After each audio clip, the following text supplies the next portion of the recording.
As crianças com síndrome de Down merecem toda a proteção e carinho para que cresçam com as mesmas oportunidades e saudáveis e felizes. Garantir os direitos das crianças com síndrome de Down não apenas fortalece a sua autoestima, mas também faz com que a gente crie e construa uma sociedade mais inclusiva e respeitosa, que faz bem para todo mundo.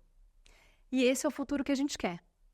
Mas como garantir que os direitos de todas as crianças sejam assegurados? Por onde a gente começa? Essa é a minha conversa de hoje.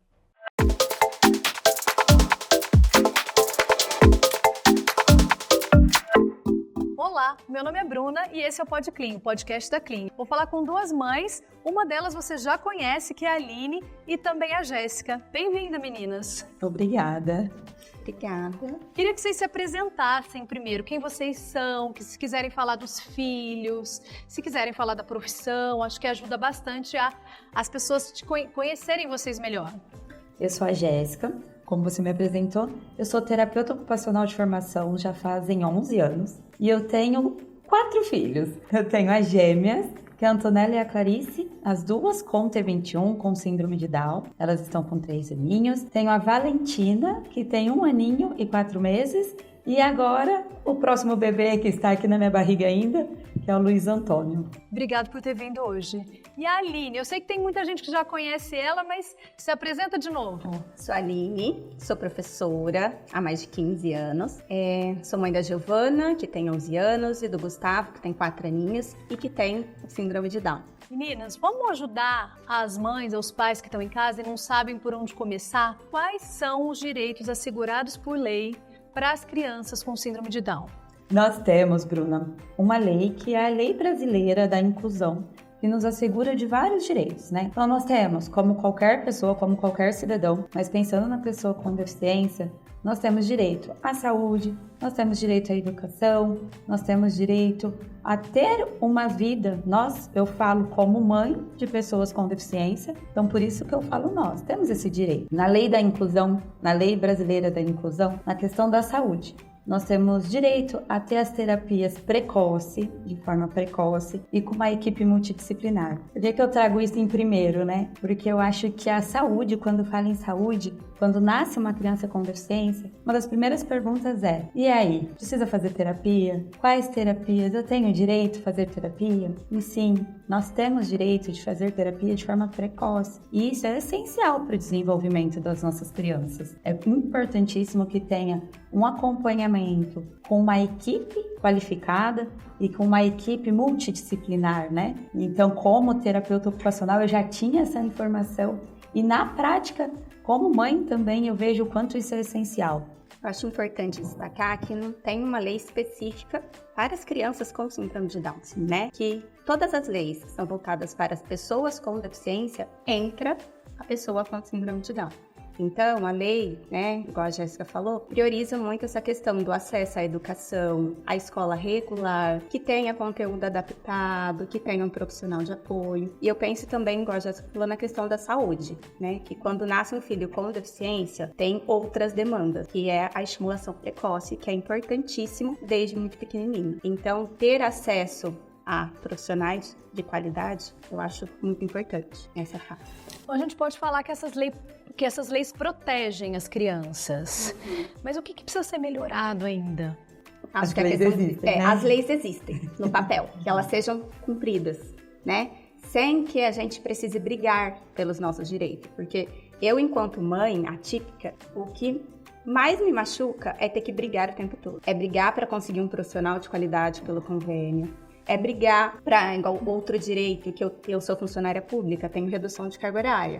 Mas eu não consegui isso direto. Tive que precisar judicializar, que é um outro direito que mães que são servidoras, né, públicas, então tudo a gente precisa brigar, precisa entrar na justiça. Assim, as leis existem, né, então o que eu acho que precisaria melhorar é que elas fossem cumpridas, né. Tem que ter acesso, então que tenha no convênio, que tenha no SUS, né, que seja facilitado e não dificultado. Exatamente. As leis, elas existem, a gente sabe disso, e a maioria das pessoas sabem, né? Quando você vai pesquisar, isso é muito fácil de ser encontrado. Mas para que você consiga ter acesso a esse direito, muitas vezes a gente precisa judicializar. que é entrar com um processo judicial para ter acesso. Que a lei seja cumprida. E aí isso desgasta, né? Além de eu ter que lidar com desafios que se apresentam, eu preciso gastar energia, tempo e muitas vezes dinheiro para isso. E muitas vezes o tempo da própria criança, né? Porque a gente entra na justiça, a justiça precisa de tempo, né? Então demora 1 mês, 2 meses para sair mais o resultado. ano, né? Se for via SUS, né? Se for, né, na justiça gratuita, a Jéssica comentou que demora mais de ano para conseguir. Então essa criança vai ficar 1 ano esperando para ter acesso à FOMA, FISA, TO, que é o que eles precisam desde quando eles nascem. Então a justiça é demorada. Então as leis precisariam ser mais ágeis. Agora eu quero perguntar dos desafios da inclusão das crianças com síndrome de Down na escola. Existe desafio também? Existem muitos desafios, né? Eu vou compartilhar um pouquinho do que eu vejo na prática. Hoje em dia, quando você coloca uma criança com deficiência na escola, é uma escolha primeiro da família, né? A família precisa estar entendendo sobre o assunto e escolher estar dentro da escola. Porque colocar um filho dentro de uma escola regular, um filho que não tem deficiência, a gente já preocupa, né? Vai pesquisar a escola, conversa para saber como que é o programa de ensino. É toda uma saga para escolher a escola. Exatamente. E aí, quando você tem um filho com deficiência, essa saga aumenta um pouco. Então, a gente estuda, nem sempre nós vamos estar seguros de que aquela escolha é a melhor para os nossos filhos, né? Isso é só no dia a dia mesmo para a gente saber. E não tem, essa é a melhor escola ou aquela é a melhor escola. Eu acredito que a melhor escola é aquela que vai se adaptar dentro das suas necessidades, e seu filho também vai se adaptar. Em relação aos direitos, a pessoa com deficiência, ela tem direito a ter um currículo adaptado, ela tem direito a ter um profissional de apoio, um profissional auxiliar, porém, como a Aline até comentou, isso não é cumprido assim, só o fato de entrar na escola você já recebe isso. Isso muitas vezes precisa ser solicitado, precisa pedir um processo judicial. Tem um adendo aqui, eu até conversei com o Dr. Marcelo Laveso, que é um advogado, ele é especialista nessa área. E outra questão que nós temos direito da pessoa com deficiência é a questão da retenção na série. Porque muitas das vezes, na verdade, o que acontece é passar de ano de uma forma só para ter lá no papel que passou de ano. Que não está preparada. Que não está preparada. A criança muitas vezes não está preparada para passar para um próximo ano e receber o conteúdo do ano seguinte. A criança ainda precisa de pré-requisitos, precisa melhorar as habilidades que foram feitas naquele ano ali que ela está. E ela é passada de ano por protocolo, né? E aí quem que interfere nisso? São os pais mesmo? Advogado. Pais e o advogado. Aí o doutor Marcelo até me explicou que para ter essa decisão, né, isso precisa de um relatório dos terapeutas, de um relatório médico. Falando o porquê que essa criança tem direito, né? Ela precisa ficar retida naquele ano. Então, assim, por conta do desenvolvimento, por conta... Enfim, existem inúmeras questões. E aí, após todo esse processo de relatórios médicos, de terapeutas, o advogado que vai entrar com uma ação referente a isso. Aline, você enquanto professora, o que você acha que ajuda no desenvolvimento dessa criança na escola? É o que a Jéssica falou, é a adaptação, né? O que essa criança precisa, né? Essa criança está dentro da escola, e quais são os tipos de adaptação que ela precisa, né? Onde ela tem facilidade, onde ela tem dificuldade. Não pensar só na dificuldade, pensar nas potencialidades, porque essas crianças têm um alto potencial. Então, o professor precisa de formação. Eu acho que dentro da educação, o que falta muito é formação.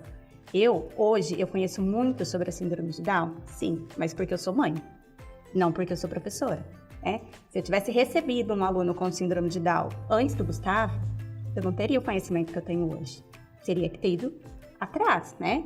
Então, acho que falta muita formação específica, porque as deficiências são muito variadas, né? A necessidade do Gustavo é diferente da dificuldade da Clarice e da Antonella, é diferente de uma criança autista, de uma criança com paralisia. Então, acho que falta na educação muita formação e adaptação de currículo, que é um direito que eles têm garantido por lei, né? A adaptação e o plano de ensino individualizado.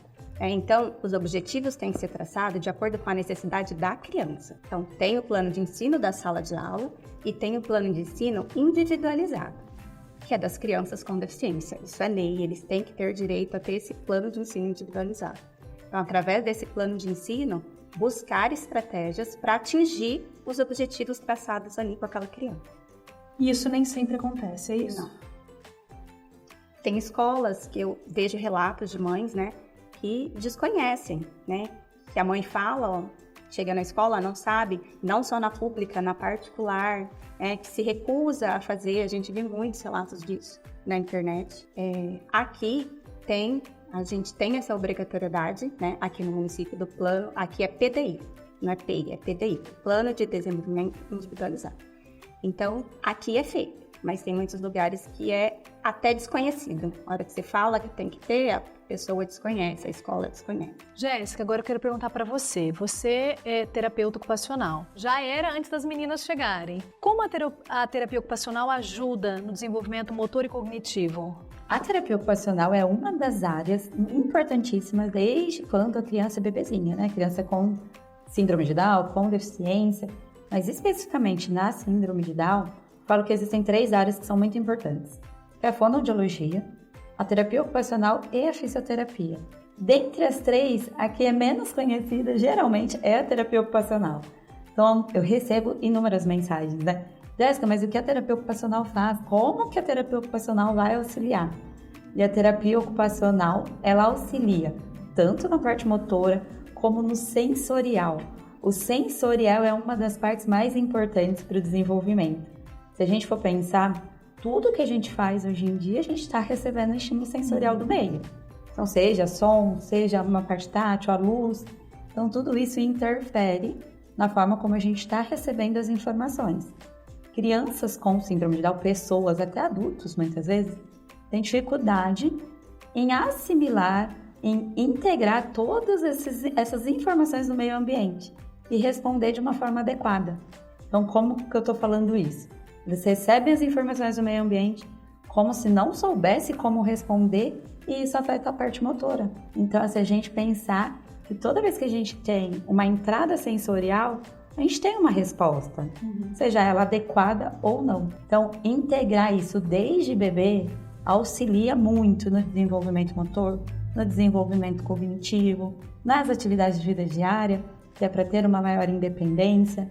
Então, tudo isso está muito envolvido na terapia ocupacional. E aí são exercícios que vocês avaliam cada criança para poder traçar aí um plano. Existem as avaliações específicas que são feitas, né?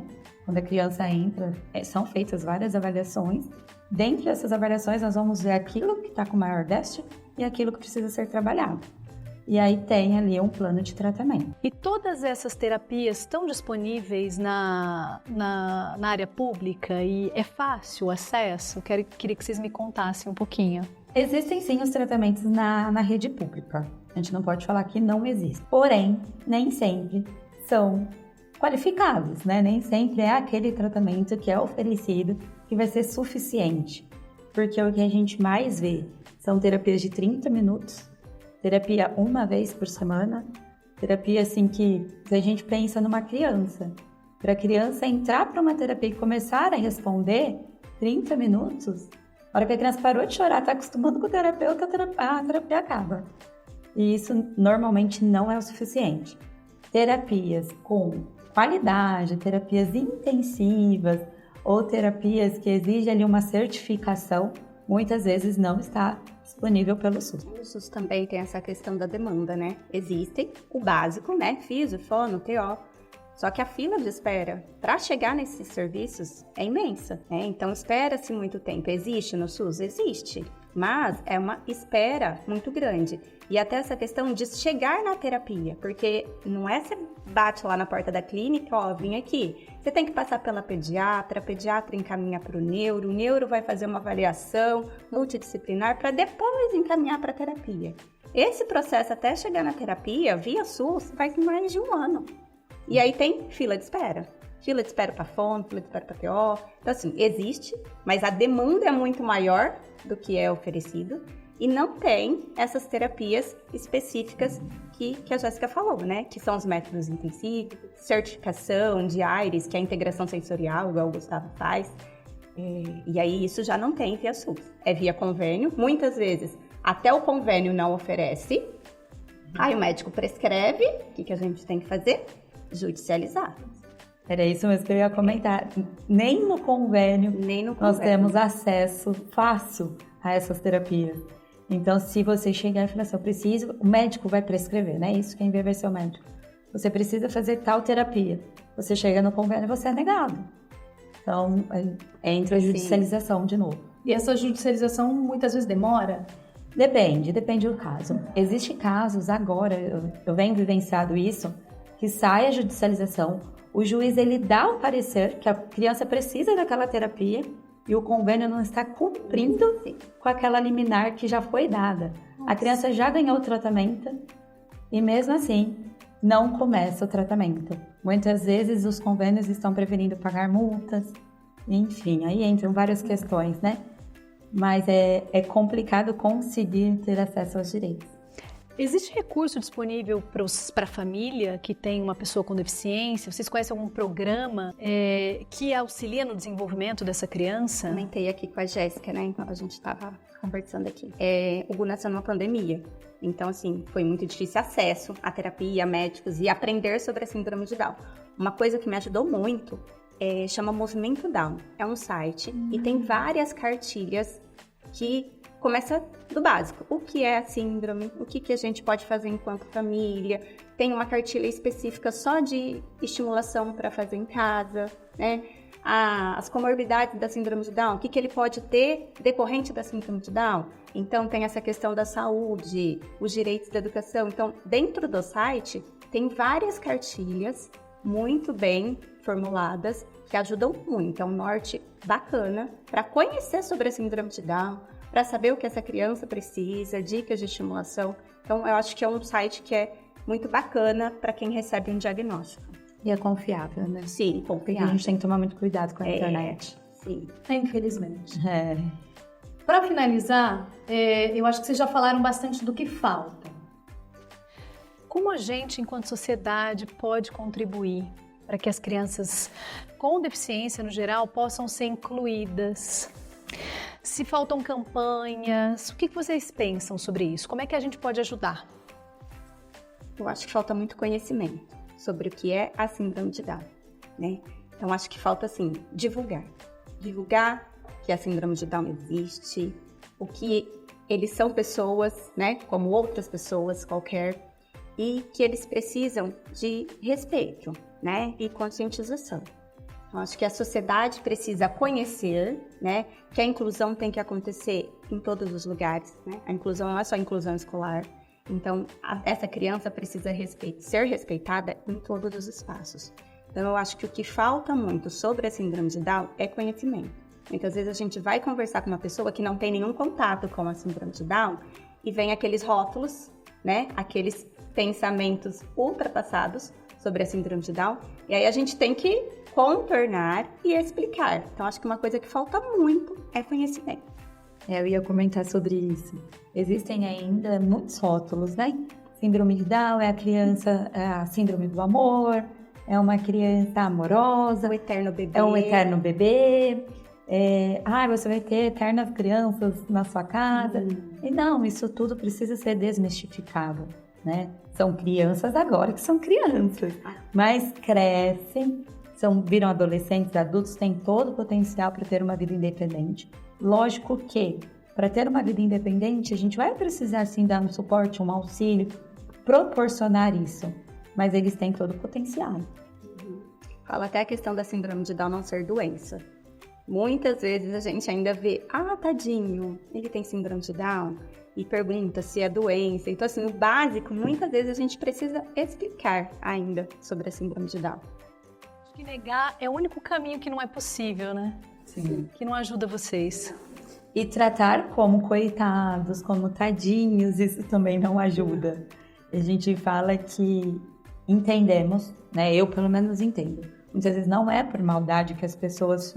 Ai, que lindinhas, bonitinhas, e num tom de coitadinhas. Mas é preciso, sim, olhar como um indivíduo.